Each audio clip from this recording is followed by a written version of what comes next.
दोस्तों मंगलवार 16 जनवरी 2024 जब ईरान की आर्मी पाकिस्तान के डिफेंस मैकेनिज्म को ब्रीच करते हुए पाकिस्तान में एयर स्ट्राइक करती है। इस एयर स्ट्राइक में ईरान ने गाइडेड मिसाइल के साथ साथ ड्रोन्स का भी यूज किया था और ये न्यूज जैसे ही बाहर आती है पाकिस्तान के आर्मी का फिर से मजाक बनना स्टार्ट हो जाता है कि पाकिस्तान की आर्मी सोई रह गई और कोई दूसरा देश उसके जगह पे एयर स्ट्राइक करके चला गया वापस। लेकिन दोस्तों ये कहानी जो है बस यहाँ से स्टार्ट नहीं होती है, इसका स्टार्टिंग पॉइंट कहीं और है।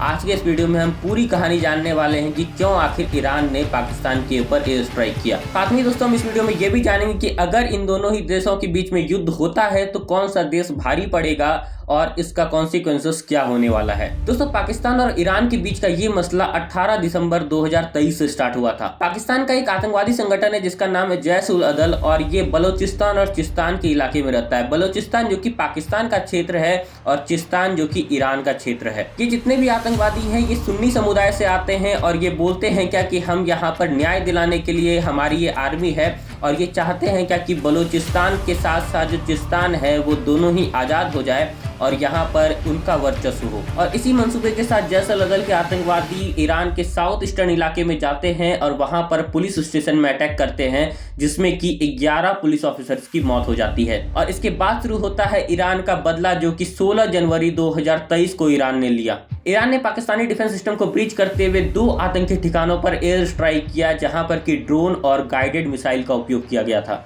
पाकिस्तानी आतंकवादी संगठन जैश-उल-अदल को ईरान में जैश-अल-धुलम के नाम से जाना जाता है और ईरान की आर्मी इस संगठन को आतंकवादी के रूप में लेती है जो कि उसके चिस्तान के इलाके में एक वर्चस्व स्थापित करना चाहता है या फिर हड़पना चाहता है। दोस्तों जैसे ही ईरान ने एयर स्ट्राइक किया तो वैसे ही पाकिस्तान ने इससे इनकार कर दिया जो कि उसका एक फितरतन आदत है कि किसी भी तरीके का एयर स्ट्राइक हुआ ही नहीं है। लेकिन फिर जो इनका आतंकवादी ग्रुप है जैश-उल-अदल, इनके ही टेलीग्राम ग्रुप में ये चीज बताया गया कि हाँ अटैक हुआ है और साथ में ही 6 ड्रोन और कई सारे मिसाइल जो है यहाँ पर गिरी हैं। और फिर इसके बाद पाकिस्तान को मजबूरन इस चीज को एक्सेप्ट करना पड़ता है और सिर्फ एक्सेप्ट नहीं करना पड़ता है बल्कि जैसा कि उसका आदत है कि कुछ चीज़ों को बड़ा चढ़ा करके दिखाता है। उनके फॉरेन मिनिस्टर की तरफ से ऐसा बयान आया कि आप जब पढ़ेंगे ना तो आपको खुद हंसी आएगी कि वो इस तरीके से धमकी दे रहा है मानो कि वो कितना बड़ा ताकतवर देश है और वो किसी भी देश को किसी भी तरीके से रौंद सकता है। आप इस तरीके से इसको समझ सकते हैं कि पाकिस्तान ने एक भेड़िए को पालने की कोशिश की थी जो कि अब कुछ नहीं मिलने पर पाकिस्तान को ही खाने के लिए दौड़ रहा है और मजबूरन अब पाकिस्तान को उसको प्रोटेक्ट करना पड़ेगा क्योंकि अगर नहीं करेंगे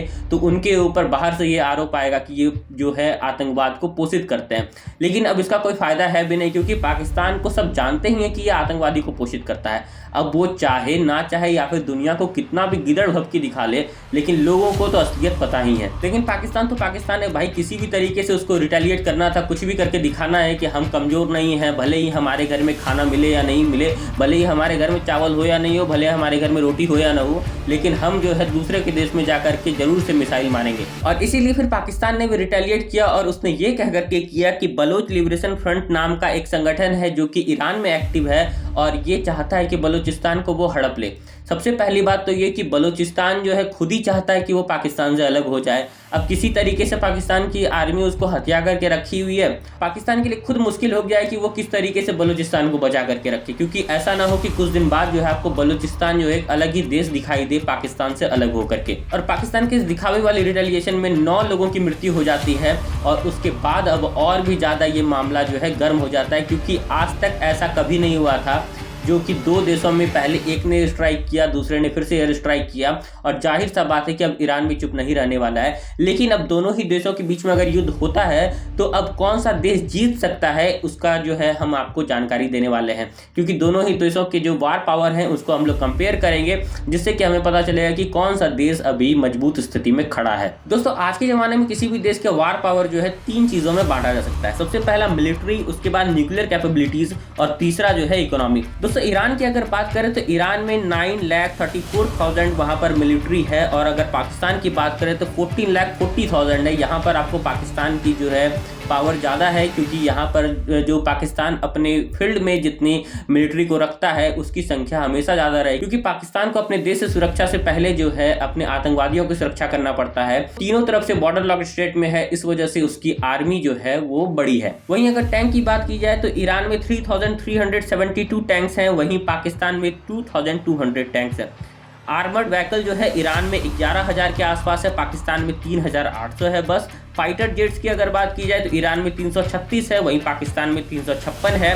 और सबमरीन की बात की जाए तो ईरान में 34 सबमरीन है और पाकिस्तान में मात्र 8 सबमरीन है। दोस्तों यहाँ पर न्यूक्लियर कैपेबिलिटीज की भी बात की जाए कि कितने वॉर हेड्स हैं दोनों ही देशों के पास, तो ईरान में 10 वॉर हेड्स हैं जो कि काफ़ी है पाकिस्तान के लिए, और पाकिस्तान में 160 वॉर हेड्स हैं जो कि मुझे नहीं लगता है कि उसको उसके मेंटेनेंस का भी पैसा मिल पाता होगा। लेकिन दोस्तों सबसे बड़ी बात आ जाती है इकोनॉमी की, क्योंकि अगर किसी देश का इकोनॉमी ही खस्ता हाल होगा तो ना तो उसका कोई मैकेनिज्म काम कर सकता है, ना तो उसकी मिलिट्री जो है बहुत ज़्यादा बम या गोला बारूद कहीं पर उड़ा सकती है, क्योंकि सबसे ज़्यादा पैसा इन्हीं चीज़ों में लगता है। और अगर अभी इस वक्त पाकिस्तान किसी भी तरीके के युद्ध में गया तो वो उसी तरीके से युद्ध करेगा मानो कि किसी दूसरे से कर्ज लेकर के किसी और को धमकी दे रहा हो। दोस्तों ईरान की जीडीपी 670 बिलियन डॉलर है, वहीं पाकिस्तान की जीडीपी मात्र में 278 मिलियन डॉलर है। इस इकोनॉमी के साथ तो कोई भी देश किसी भी देश से पंगा नहीं ले सकता है, क्योंकि अगर ये वॉर स्टार्ट हुआ तो पाकिस्तान नस्त-नाबूद हो जाएगा, वहाँ पर के लोग भूखे मरने स्टार्ट हो जाएंगे। वैसे तो अभी वो स्थिति है कि वहाँ पर जो खाने आटे दाल का जो कीमत है वो बहुत ही ज़्यादा हाई प्राइस पे है। आप अगर वहाँ पर किसी भी तरीके का वीडियो अगर देखते हैं, जैसे ही आप देखेंगे तो आपको समझ में आएगा कि कितनी ज़्यादा महंगाई है पाकिस्तान में, क्योंकि वहाँ पर की इकोनॉमी वैसी नहीं है। वो IMF के कर्जे पर किसी तरीके से पल रहा है पाकिस्तान, फिर भी लेकिन पाकिस्तान की हिम्मत माननी पड़ेगी कि वो दूसरे देश को आंख दिखा रहा है। दोस्तों आपको क्या लगता है कि अगर दोनों ही देशों में युद्ध होता है तो भारत को इसमें क्या रवैया रखना चाहिए, और क्या पाकिस्तान की अभी स्थिति है किसी देश से युद्ध करने की? दोस्तों आज के इस वीडियो में इतना मिलते हैं किसी और वीडियो में, तब तक के लिए गुड बाय।